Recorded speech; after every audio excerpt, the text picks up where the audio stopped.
wolves' enemies.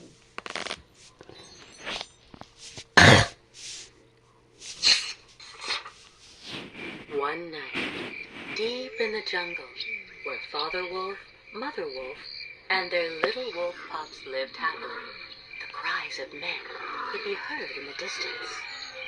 A thick black smoke moved toward the forest. The neighboring village was in flames.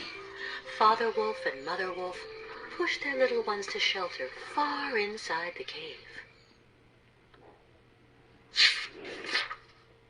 Suddenly, Father Wolf heard a noise outside.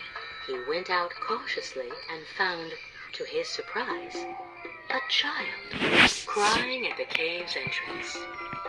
It was a little man cub who had gotten lost while escaping the burning village. Mother Wolf felt sorry for the child and wanted to adopt him.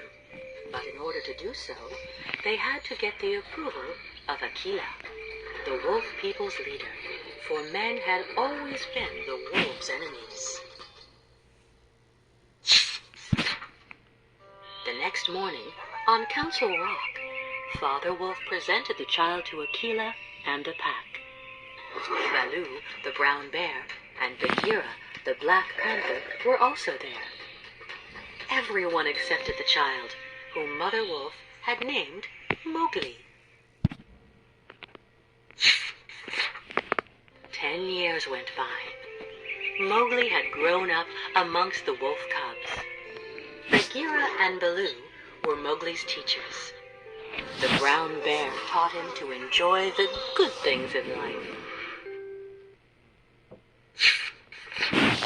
The panther taught the man cub the law of the jungle.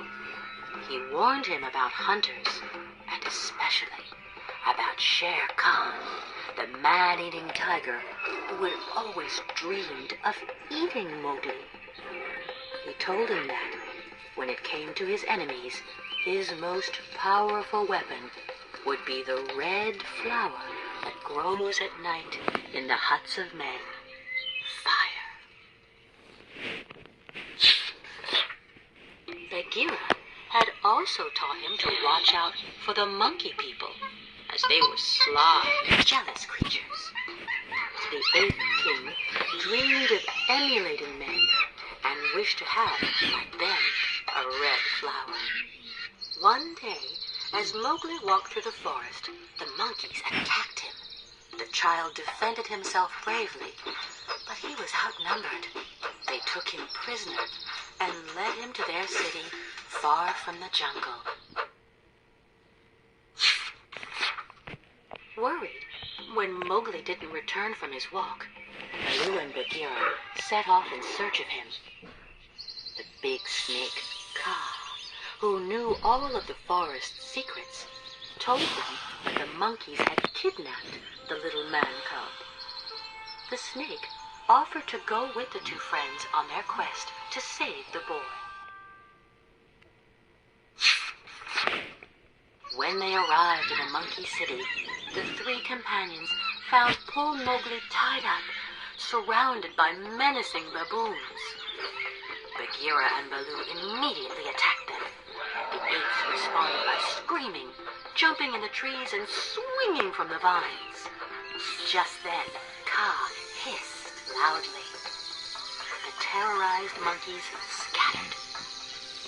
Mowgli jumped onto Bagheera's back, and all 4 of them returned to the forest, safe and sound.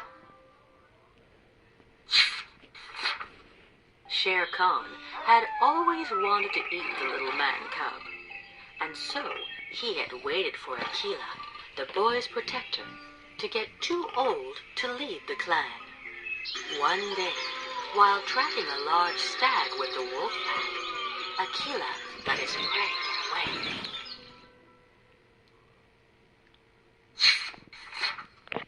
The wolves decided that it was time to choose a new leader. Shere Khan used the opportunity to convince a few ambitious wolves who didn't like Mowgli to let him devour the little man cub while the others chased old Akela from the clan.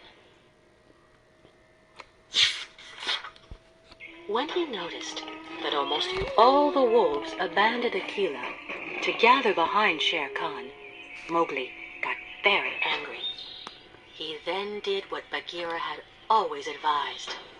He took the red flower that he had quietly taken from the men's village and threw it at the tiger's massive paws.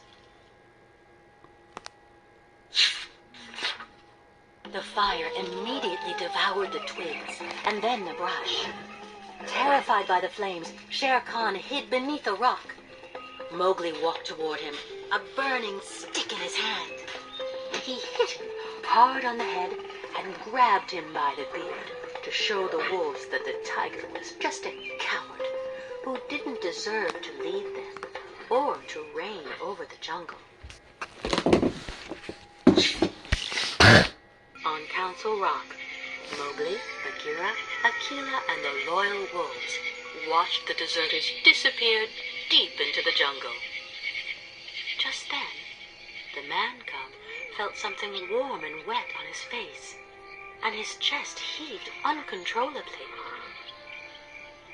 "What's happening to me, Bagheera?" he asked, worried. "Am I wounded?"